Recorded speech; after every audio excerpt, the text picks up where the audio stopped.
বাংলাদেশের সংগ্রামী ছাত্র জনতা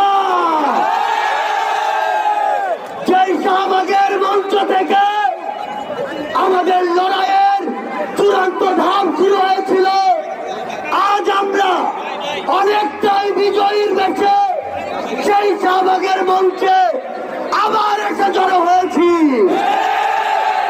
সেই স্বৈরাচারী সরকার পুলিশ দিয়ে আমাদের ব্যারিকেড দিয়েছিল, সেই স্বৈরাচারী সরকার কোথায়? সেই পুলিশ কোথায়? আমরা স্পষ্ট করে বলে দিতে চাই, বাংলাদেশের ছাত্র জনতাকে ব্যারিকেড দিয়ে আটকে দেওয়া সম্ভব নয়।